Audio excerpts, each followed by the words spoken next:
America సుంకాల war తర్వాత China వైఖరి మారుతుందనే చర్చ జరుగుతోంది. చైనా తన ఉత్పత్తులను చౌక ధరలకు అమ్ముకోవడానికి భారత్ను డంపింగ్ గ్రౌండ్గా ఉపయోగించుకోవచ్చని సందేహాలు వ్యక్తమవుతున్నాయి. ఇదే అంశంపై ఆందోళన వ్యక్తం చేస్తున్నారు నిపుణులు. ప్రస్తుతం అమెరికా చైనాల మధ్య సుంకాల వార్ ఉధృతంగా ఉంది. ఇలాంటి తరుణంలో డ్రాగన్ కంట్రీ ప్రత్యామ్నాయ మార్గాలను అన్వేషిస్తోంది. ఎలక్ట్రానిక్ ఉత్పత్తులు, సోలార్ సెల్స్, బ్యాటరీల దిగుమతుల్లో పెరుగుదలతో భారత్ చైనా మధ్య వాణిజ్య లోటు పెరుగుతూ వస్తోంది. వీటికి ఉన్న డిమాండ్తో దిగుమతులు పెరుగుతున్నాయి. భారత్ నుంచి ఎగుమతులు తగ్గాయి. ఇది భారత వాణిజ్యానికి ఇబ్బంది కలిగించే అంశం. కిందటి నెలల్లో చైనా నుంచి భారత్కు దాదాపు 80.5 వేల కోట్ల విలువైన వస్తువులు దిగుమతి అయ్యాయి. ఇది ఇంకా పెరిగితే భారత్కు ఇక్కట్లు తప్పకపోవచ్చు. చైనా వస్తువులకు భారత్ డంపింగ్ కేంద్రంగా మారిపోయే అవకాశాలు ఉన్నాయి. చైనాపై ఆధారపడటం పెరిగితే అది భారత్కు అనేక సమస్యలు తెచ్చిపెట్టొచ్చు. ఇంతకీ చైనా డంపింగ్ ఎలా జరుగుతుందో చూస్తే, చైనా తన ఉత్పత్తులను అమెరికాకు పంపలేకపోతే వాటిని తక్కువ ధరకు పొరుగునే ఉన్న భారత్కు పంపడమే డంపింగ్. దీనిని కేంద్రం తక్షణమే అడ్డుకోవాలన్నది నిపుణుల మాట. అలా చేయకపోతే భారత ఆర్థిక వ్యవస్థ ప్రమాదంలో పడుతోంది. ముఖ్యంగా కొత్త సప్లై చైన్ ఏర్పడకుండా అడ్డుకట్ట వేయాలి. భారత్ మార్కెట్ స్టాప్ ఓవర్గా మారేందుకు ఉన్న మార్గాలను మూసివేయాలి. చౌకైన వస్తువులపై భారత్ ఆధారపడకూడదు. అయితే భారత్లో తక్కువ ధరకు దిగుమతి అవుతున్న వస్తువులపై ఇప్పటికే నిఘా ఉందని చెప్తున్నారు. చైనాకు సహాయం చేయొద్దన్న హెచ్చరికలు ఆయా కంపెనీలకు కేంద్రం నుంచి వెళ్లాయి.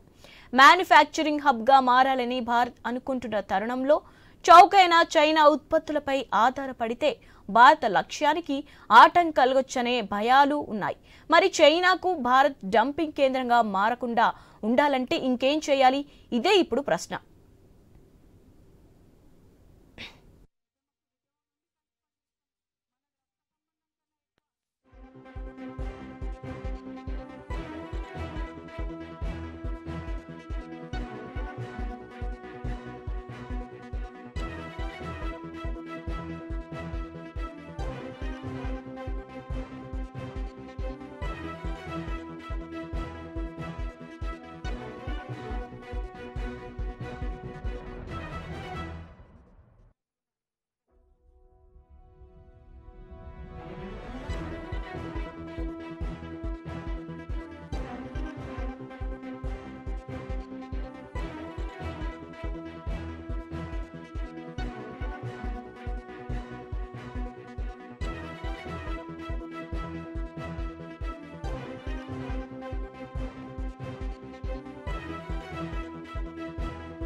ఇంతకీ చైనా డంపింగ్ ఎలా జరుగుతుందో చూస్తే, చైనా తన ఉత్పత్తులను అమెరికాకు పంపలేకపోతే వాటిని తక్కువ ధరకు పొరుగునే ఉన్న భారత్కు పంపడమే డంపింగ్.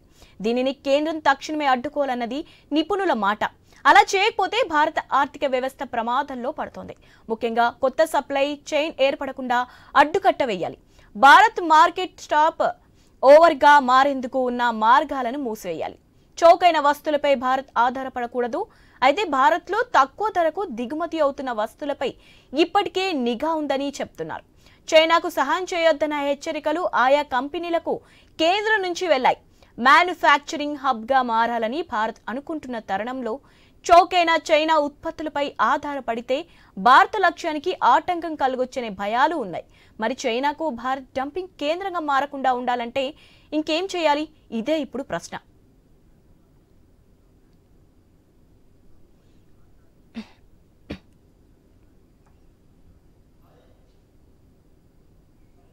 రైట్, దీనిపై మరిన్ని అప్డేట్స్ మా కొలీగ్ ఆశా అందిస్తారు. ASHA, over to you.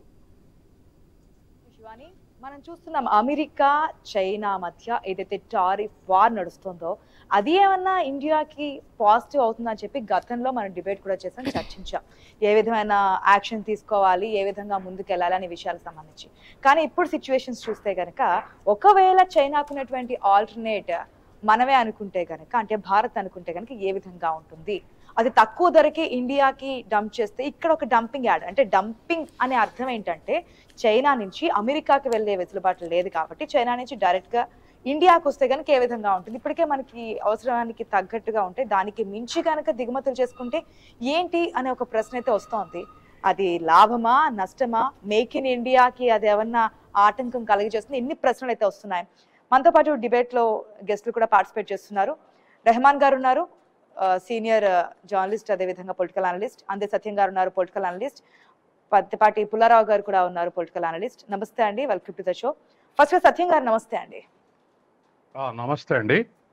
సత్యం గారు, ఏదైతే టారిఫ్లు, అమెరికా అధ్యక్షుడిగా ట్రంప్ గద్దెన ఎక్కడి నుంచి ఏదో ఒక వార్ మనం చూస్తూనే ఉన్నాం.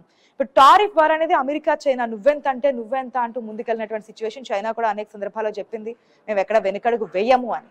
అదే విధంగా ముందుకైతే వెళ్లారు. ఇప్పుడు ఆ ఎఫెక్ట్ అనేది మనకి ఎంతవరకు పడుతోంది? ఇండియాకి మేలు జరగబోతుందా? ఒకవేళ ఆ వస్తువులను తక్కువ ధరకి ఇండియాకి పంపిస్తే కనుక ఇక్కడ డంప్ అనేది పెరిగిపోతుంది కదా, దానివల్ల జరిగే నష్టాలను ఎట్లా నివారించుకోవచ్చు? ముందుగానే ఎటువంటి జాగ్రత్తలు తీసుకోవాలంటారు? సహజంగా ఇంటర్నేషనల్ ట్రేడ్కు పునాది కంపారిటివ్ కాస్ట్. అంటే చైనాలో తక్కువ ధరకు తయారైంది మనం దిగుమతి చేసుకోవటం, మనం తక్కువ ధరకు ఉత్పత్తి చేసిందని చైనాకి ఎగుమతి చేయటం జనరల్గా బేసిస్ ఇది. అంటే మన దేశంలో తయారు చేసుకుంటే ఎక్కువ కాస్ట్ అయింది, దిగుమతి చేసుకుంటే తక్కువ కాస్ట్ అయింది అని దిగుమతి చేసుకుంటాం.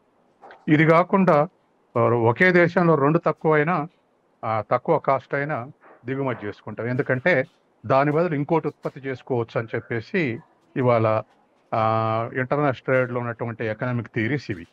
ఇవాళ ప్రాక్టీస్కి వస్తే యాజ్ ఆన్ టుడే మన ఎగుమతులు దాదాపు $100 బిలియన్, మన ఎగుమతులు $17 బిలియన్ అయితే చైనా నుంచి వచ్చే దిగుమతులు $100 బిలియన్. అంటే దరిదాపు $83 బిలియన్ మనం లోట్లో ఉన్నాం చైనా తోటి ట్రేడ్లో ఇప్పటికే.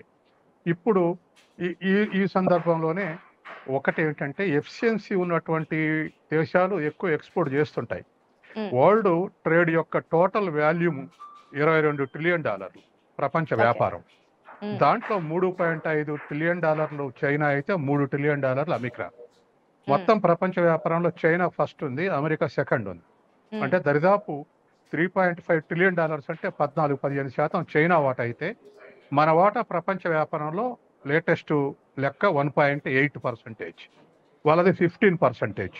కాబట్టి సహజంగానే ఎక్కువ ఎగుమతులు చేయటం, ఎక్కువ దేశాలు చేయటం అనేది చైనా చేస్తుంటది. తక్కువ దేశాలకు తక్కువ ఎగుమతులు చేయటం అనేది మన ఎఫిషియన్సీని బట్టి చేస్తాం. అట్లాగే అమెరికా తోటి కూడా మనం మిగులున్నాం, సుమారు $40 బిలియన్ మనం మిగులున్నాం. లేటెస్ట్ లెక్క ప్రకారం మనం $86 బిలియన్ అమెరికాకి ఎగుమతి చేస్తే అమెరికా నుంచి $46 బిలియన్ దిగుమతి చేసుకుంటున్నాం. $40 బిలియన్ అమెరికా మనకు లోటు ఉంది మనతోటి. ఇట్లా వ్యాపారం నడుస్తుంది. ఇప్పుడు టారిఫ్లో అమెరికా చైనా కౌంటర్లు చేసుకుంటున్నప్పుడు సహజంగానే అమెరికాకు మెయిన్ ఎక్స్పోర్టర్ చైనా. చైనా నుంచి వచ్చేటువంటి వాటి మీద టారిఫ్లు పెంచేసి చైనాను దిగుమతులు కాకుండా అడ్డుకుంటున్నప్పుడు సహజంగానే చైనా వేరే దేశాల వైపు చూస్తుంది.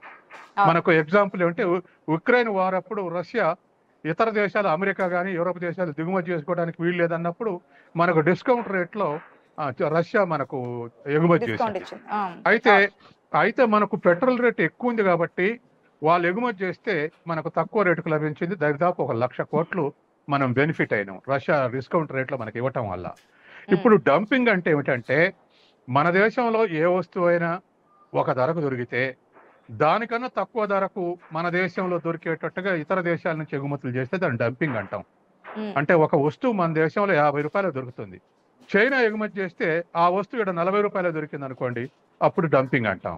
ఇప్పటికే మన ప్రాక్టికలే చెప్తాను నేను, థియరీ కాదు.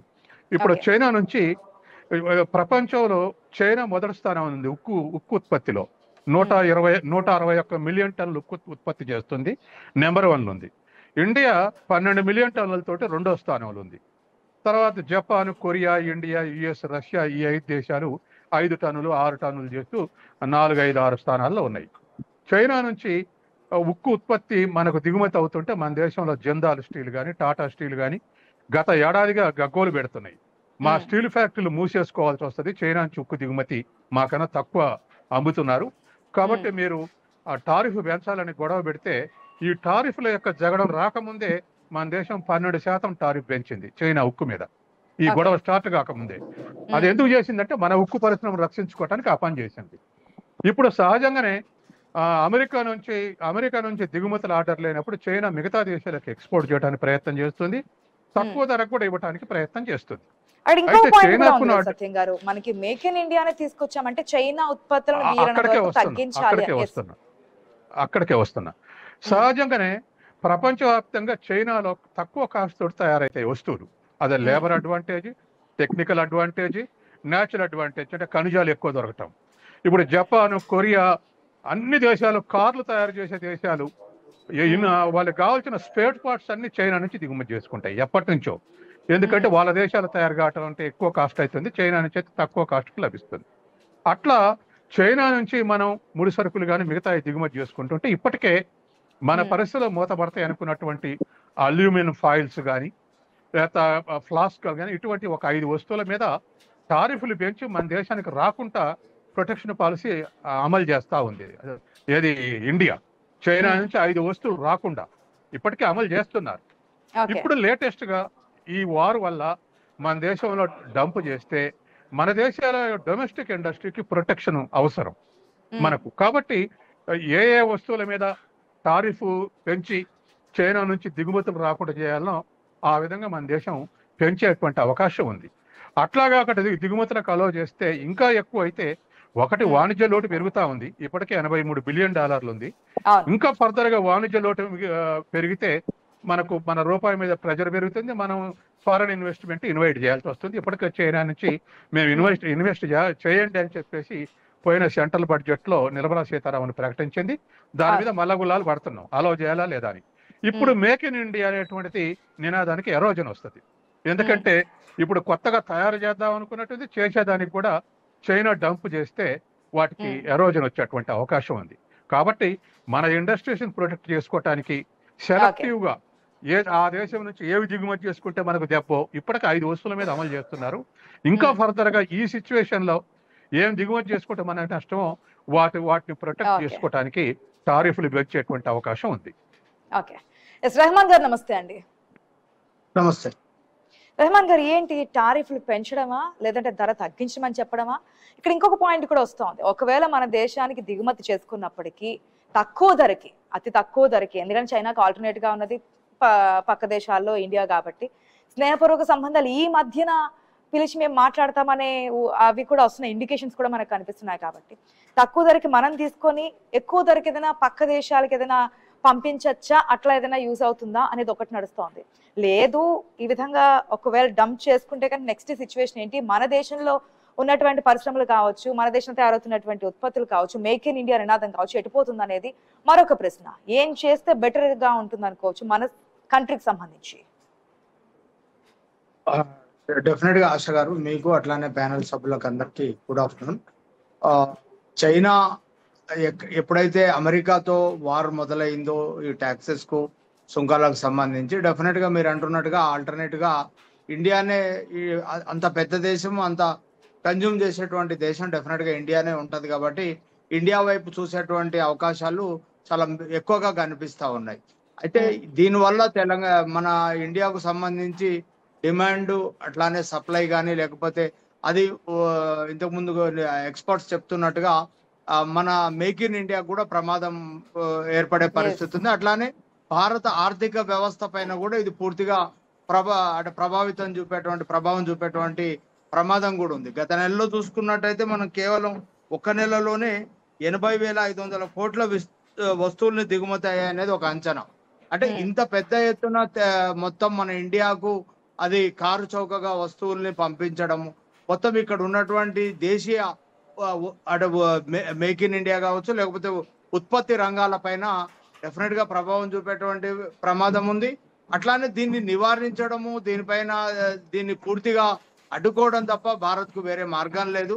అట్లా తగ్గించుకోకపోతే మన మార్కెట్ కుదేలయ్యేటువంటి ప్రమాదం ఉంది. మన ఆర్థిక వ్యవస్థ పైన కూడా పూర్తిగా ప్రభావం చూపేటువంటి ప్రమాదం ఉంది. ఇప్పుడిప్పుడే మేక్ ఇన్ ఇండియా నినాదంతో దేశీయ తయారీ వస్తువుల పైన మనం చాలా శ్రద్ధ పెడుతున్నాం.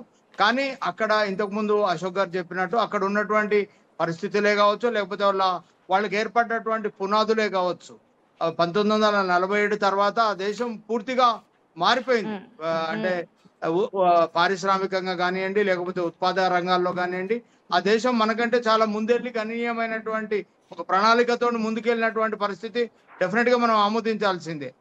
ఈ నేపథ్యంలో అది కనుక మన పైన వస్తువుల వార్ కనుక మొదలుపెట్టి ఒక డంపింగ్ నే కనుక ఈ దేశం పైనకి ప్రయోగిస్తే ఈ దేశంలో ఉన్నటువంటి ఉత్పాదక రంగం, ఆర్థిక వ్యవస్థ దెబ్బతినేటువంటి ప్రమాదం ఉంది.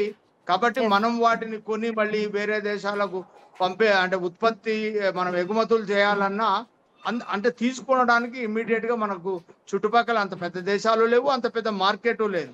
దాన్ని అలా మనం తీసుకొని తిరిగి మనము మీరు అంటున్నట్టుగా ఎగుమతి చేయడం కంటే కూడా అంటే ఆ దేశాలకి అంతకంటే తక్కువగా చైనానే నేరుగా ఆల్రెడీ సప్లై చేయడం కూడా మొదలు పెట్టింది. కాబట్టి ఈ నేపథ్యంలో దాన్ని అడ్డుకోవడమే మంచి మార్గంగా మనం డెఫినెట్ గా భారత ఆ దిశగా అడుగులు వేస్తే బాగుంటది అనేది. సత్యం గారు, ఇక్కడ ఇంకో పాయింట్, ఆబ్వియస్లీ మనం ఎట్లా చూస్తామంటే డిమాండ్ సప్లై అనేది మనం ఎక్కువగా చూస్తుంటాం. సప్లై ఎక్కువగా ఉందని డిమాండ్ ఆటోమేటిక్ గా తగ్గిపోతుంది. సప్లై తక్కువగా ఉన్నప్పుడు ఆ వస్తువు ధర అనేది ఎక్కువగా చూస్తుంటే ఎకనామిక్స్ లో మనందరికీ తెలిసిందే, వాస్తవ రూపంలో కూడా అందరికీ తెలిసిన విషయమే. ఈ టారిఫ్ వార్ నడిచినప్పుడు మనం చర్చించాము ఏదైతే మన కంట్రీకి, మన భారత్ కి జరిగే మేలేంటి, ఏ విధంగా ముందుకెళ్ళాలి. ఒకవేళ చైనా సంప్రదింపులు జరుపుతాము, గతంలో ఉన్నటువంటి విభేదాలన్నీ పక్కన పెట్టి ఇప్పుడు మళ్ళీ స్నేహపూర్వక సంబంధాలు ఇవన్నీ కూడా బయటకు వచ్చి మాట్లాడతామన్న మాటలు మనం చూస్తున్నాం. కాకపోతే ఇండియన్స్ కున్నది ఏంటంటే ఒకవేళ చైనా విధంగా తక్కువ రేట్లకు గనక రవాణా చేస్తే, దిగుమతులు చేస్తే గనక ఏ పరిశ్రమలు పుంజుకునే అవకాశం ఉంటుంది, ఏ పరిశ్రమలు క్లోజ్ అయ్యే ఛాన్సెస్ ఉంటాయనేది కూడా నడుస్తున్నటువంటి చర్చ ఏ విధంగా ఉండిపోతుంది అనుకోవచ్చు.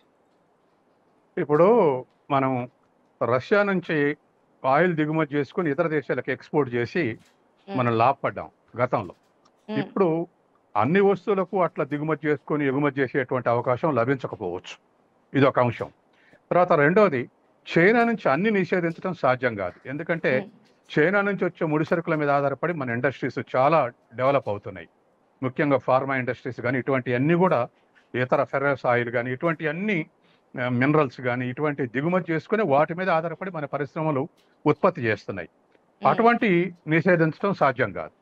ఫినిష్డ్ గూడ్స్ అంటే తయారైనటువంటి వస్తువులు మనకు ఇప్పుడు సహజంగా ఈ సంవత్సరం మనం 2 లక్షల కోట్ల సెల్ ఫోన్లు ఎగుమతి చేసినాం. కానీ మన దేశంలో అమ్ముడుపోయే సెల్ ఫోన్లలో శాంసంగ్ని మించి చైనా 3 బ్రాండ్లు కలిపితే మన శాంసంగ్ని మించి ఎక్కువ భారతదేశం అమ్ముడుపోతున్నాయి. కాబట్టి సహజంగానే ఒక దేశంలో ఒక వస్తువుకు డిమాండ్ ఉండాలంటే క్వాలిటీ, ప్రైస్ ఈ రెండు చూస్తాం. ఈ రెండు చూసే కొనుగోలు చేస్తారు కన్జ్యూమర్స్. చైనా ఇప్పటికే అమెరికా నుంచి ఉన్నటువంటి వైరుధ్యంతో గత 8 ఏళ్లుగా డొమెస్టిక్ కన్జంప్షన్ వ్యూహాన్ని పన్నింది. అంటే వాళ్ళ దేశంలో ప్రజలు ఏం కోరుకుంటున్నారో వాటిని ఎక్కువ ఉత్పత్తి చేయడం మొదలుపెట్టింది 8 ఏళ్ల సంది. ఈ ప్రమాదాన్ని ఊహించింది ముందే అమెరికా నుంచి. కాబట్టి ఇప్పుడు చైనా ఎకానమీలో అమెరికా టారిఫ్ విధించడం వల్ల ఒక 10% ఎకానమీ ఇన్ఫ్లుయెన్స్ అయ్యేటువంటి అవకాశం ఉంది. ఎందుకంటే ఇతర దేశాలకు చేసే ఎగుమతుల్లో అమెరికాకు చేసే ఎగుమతులు 15% ఉంటాయి. వాటి మీద ఎఫెక్ట్ అవుతుంది. కాబట్టి వాటిని అబ్జర్వ్ చేసుకోవడానికి వాళ్ళకు డొమెస్టిక్ కన్జంప్షన్ ఒక వ్యూహం, ఆల్టర్నేటివ్ ఇతర దేశాలకు ఎగుమతి చేయడం ఇంకో వ్యూహం. ఈ రెండు ఉన్నాయి. మూడోది, మన కంపల్షన్ ఉన్నటువంటి వస్తువులు మనం దిగుమతి చేసుకోవాల్సిందే. కానీ మనవి మూతపడతాయి అనుకున్నటువంటి సెలెక్టివ్గా ఏమేమో ఫినిష్డ్ గూడ్స్ వస్తే ఏం మూతపడతాయి అవి సెలెక్టివ్గా మనం చేయాల్సినటువంటి అవసరం ఉంది. ఇవాళ సహజంగానే ఉక్కు ఫ్యాక్టరీ మన దివాలు తీస్తున్నాయని ఈ మధ్య టారిఫ్లు పెంచారు. అట్లాగే ఇతర వస్తువులు కూడా ఫినిష్డ్ గూడ్స్ మనకు ఎఫెక్ట్ అయితే అనుకుంటున్న వాటిని లిస్ట్ అవుట్ చేసి వాటి మీద టారిఫ్ పెంచేటువంటి అవకాశం ఉంది. అయితే ఇప్పుడున్న పరిస్థితుల్లో మరొకటి కూడా ఉంది. చైనా ప్రపంచం మొత్తంలో కూడా advantage, labour force advantage, technology advantage, natural advantage ఉండటంతో ఇతర దేశాల మీద అడ్వాంటేజ్లు ఉంది. మినిమం కాస్ట్ తోటి ఉత్పత్తి చేయటం అది దానికి అడ్వాంటేజ్గా మారింది. ప్రపంచ దేశాలన్నీ వాళ్ళ దేశాలు తయారు చేసుకుంటే ఎక్కువ కాస్ట్ అవుతుంది, చైనా నుంచి దిగుమతి అయితే తక్కువ కాస్ట్ అవుతుంది. ఉదాహరణకు చైనా నుంచి వచ్చే వాటిని దిగుమతి రానిచ్చి తక్కువ ధరకు మన ఊరు ఎక్కువ పండించినాం అనుకోండి, మనకు అడ్వాంటేజ్. మనం గోధుమలు ఎక్కువ అంటే మన శ్రమని మనకు అడ్వాంటేజ్ మీద ఉన్న దాని మీద కేంద్రీకరించాలి. దాన్నే కంపారిటివ్ అడ్వాంటేజ్ అంటారు. కాబట్టి ఇంటర్నేషనల్ ట్రేడ్లో ఇవన్నీ కాంపోనెంట్స్ ఉంటాయి. కాబట్టి ఇవాళ ఉన్నటువంటి పరిస్థితుల్లో అమెరికా మన మీద కూడా టారిఫ్స్ ఎంతో కొంత టారిఫ్స్ విధిస్తామని చెప్తుంది. మొదలు 90 కాబోతుంది. డేస్ గడువు మొదలు ఇచ్చింది కాబట్టి కాబోతుంది. ఆఫ్టర్ 90 డేస్ అనేది ఏ విధంగా ముందుకెళ్తుంది అనేది చూడాల్సిన కాబట్టి సిచ్యువేషన్. అసలు ఈ 90 డేస్ లో కూడా చైనా నుంచి ఇంపోర్ట్ చేసుకోకపోతే అమెరికన్ ఎకానమీ షేక్ అవుతుంది. ఎందుకంటే చైనా ఎక్స్పోర్ట్స్ లేకుండా అమెరికాలో వస్తువుల ధరలు ఆమాంతం పెరుగుతున్నాయి. అక్కడ ద్రవ్యోల్బణం పెరిగిందని నిన్న మొన్న ప్రదర్శనలు జరుగుతున్నాయి. నిన్న పెద్ద ప్రదర్శనలు జరిగినాయి. ఏది ద్రవ్యోల్బణం ధరలు పెరిగినాయి. ధరలు ఎందుకు పెరిగినాయి? చైనా నుంచి ఎక్స్పోర్ట్ లేక. చైనా అమెరికా ఎప్పుడో వస్తు తయారు రంగాన్ని వదులుకుంది. వాళ్ళు ఇండస్ట్రీస్ పెట్టి ఉత్పత్తి చేయడం అనేది వాళ్ళు ఏమో ఆలోచించారంటే సర్వీస్ సెక్టర్ నుంచి ఎక్స్పోర్ట్ చేస్తే బాగా లాభాలు వస్తాయి, ఎక్కువ స్పీడ్ మీద గ్రోత్ ఉంటది అని చెప్పేసి వాళ్ళంతా సర్వీస్ సెక్టర్ మీద కాన్సన్ట్రేట్ చేసి ప్రపంచ ఆధిపత్యానికి ఎదిగారు. సమయం తక్కువగా ఉంది కాబట్టి మన యుఎస్ లో లేడీస్ కి బాగా ఇష్టమైంది గోల్డ్ రేట్స్ అమాంతం పెరిగిపోతూ ఉన్నాయి. ఈ ఒప్పందాల వల్ల ఏదైనా తగ్గేటట్టు ఛాన్సెస్ ఏమైనా 1,00,000 మార్క్ రేపో మాపో క్రాస్ చేసే ఛాన్సెస్ కూడా కనిపిస్తున్నాయి ఆల్మోస్ట్ చాలు. సత్యం గారు ఏమంటారు? గోల్డ్ రేట్స్ మీద ఏమైనా ప్రభావం చూపించే అవకాశం ఉంటుందా? తగ్గే ఛాన్స్ ఏమన్నా ఉందా? 1,00,000 క్రాస్ అయ్యే ఛాన్స్ అనుకోవచ్చా? గోల్డ్ రేటు ఇవాళ ఎక్స్పోర్ట్ ఇంపోర్ట్ లేదా టారిఫ్స్ ఇవన్నీ ఇన్ఫ్లుయెన్స్ చేస్తున్నది వాస్తవమే, కానీ స్పెక్యులేషన్ మీద ఆధారపడి ఉంది. అంటే ఈ ఉక్రెయిన్ యుద్ధం తర్వాత పాలస్తీనా యుద్ధం తర్వాత America China Trump tariff war తర్వాత ఇటువంటి అస్థిరతలన్నీ కూడా లాభాలు వచ్చే పెట్టుబడులు ఏమిటి? స్టాక్ మార్కెట్ లో పెడతారు. అస్థిరమైంది కాబట్టి దాని మీద ఉపసంహరించుకుంటున్నారు. అట్లాగే హాట్ మనీ మార్కెట్ మీద పెడతారు, దాన్ని ఉపసంహరించుకుంటున్నారు. మ్యూచువల్ ఫండ్స్ మీద పెడతారు, మ్యూచువల్ ఫండ్స్ కూడా అనుకున్నటువంటి లాభాలు రావట్లేదు. కాబట్టి ఇన్వెస్ట్ చేసేటువంటి మిగతా అన్నిటి మీద అస్థిరత ఫేస్ చేస్తుంది. కాబట్టి స్థిరంగా గత 6 నెలలుగా గోల్డ్ మీద గోల్డ్ బాండ్స్ మీద వచ్చిన లాభం వేటి మీద రాలేదు. కాబట్టి సహజంగానే రైతులు ఎక్కువ ధర ఉన్న పంట ఎట్ట పండిస్తారో ఇప్పుడు ఇన్వెస్టర్లు అందరూ కూడా బంగారం మీద ఎక్కువ లాభాలు వచ్చినాయి అన్నిటికన్నా బంగారం మీదే కబడుతున్నారు. తర్వాత నగల ఆప్యాయన నగల మీద మోజు ఉన్నటువంటి వాళ్ళు కూడా నగల వల్ల ఉపయోగం లేదు, 24 క్యారెట్ ఉంటేనే ఎక్కువ లాభాలు వస్తున్నాయని వాళ్ళు కూడా కమర్షియల్ గా ఆలోచించడం మొదలు పెట్టారు. నిన్న మొన్న అనకాపల్లి మిగతా చోట్ల పొద్దుటూరు వర్తకం ఇంటర్వ్యూ చేస్తే వాళ్ళు ఏమన్నారంటే ఒక్క మాట వాళ్ళు ఏమన్నారంటే జనం నగలు అడగట్లేదండి 24 క్యారెట్ అడుగుతున్నారు అంటున్నారు. అంటే మామూలు జనం కూడా 24 క్యారెట్ నిల్వ చేసుకున్నటువంటి పరిస్థితికి వచ్చింది ఇది. కాబట్టి గోల్డ్ డిమాండ్ ఆ ఆస్పెక్ట్ లో కమర్షియల్ ఆస్పెక్ట్ లో గోల్డ్ డిమాండ్ పెరుగుతా ఉంది, ఇన్వెస్ట్మెంట్ కు సేఫ్టీ అని. రెహమాన్ గారు ఫైనల్ గా ఏం చెప్తారు? ఏ విధంగా ఉండబోతుంది అనుకోవచ్చు చైనా అమెరికా టారిఫ్ ఎఫెక్ట్ అనేది ఇండియా మీద? డెఫినెట్ గా ఇంతకుముందు ఎక్స్పర్ట్స్ మిగతా వాళ్ళ అభిప్రాయాలు చెప్తున్నట్టుగానే మన దేశానికి ఏదైతే ప్రయోజనమో వాటిపైన అంటే దీన్ని కూడా మనం అడ్వాంటేజ్ గా తీసుకున్నట్టయితే మన మార్కెట్ కు సంబంధించి వాటిపైన మాత్రమే మనం దిగుమతులు చేసుకొని ఏవైతే ఇక్కడ దేశీయ తయారీ రంగానికి నష్టం కలుగజేస్తాయన్నటువంటి అంశాలపైన డెఫినెట్ గా ప్రభుత్వం దృష్టి సారించాలి. ఈ దేశీయ మార్కెట్ కుదేలు కాకుండా ఇక్కడ ఉన్నటువంటి డిమాండ్ అండ్ సప్లై దెబ్బతినకుండా చర్యలు తీసుకోవాల్సినటువంటి అవసరం ఉంది.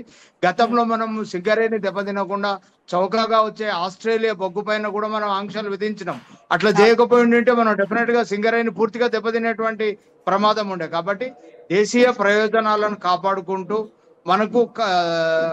మనకు కాస్త చౌకగా మనం తయారు చేయలేనటువంటి వస్తువుల్ని మాత్రమే దిగుమతి చేసుకుంటూ దేశీయంగా తయారవుతున్నటువంటి ఉత్పాదక రంగాన్ని కాపాడుకుంటూ ముందుకెళ్తే తప్ప మేక్ ఇన్ ఇండియా లాంటి లక్ష్యాలను చేరుకోవడం కష్టసాధ్యం కాకుండా ఉంటది అనేది అభిప్రాయం.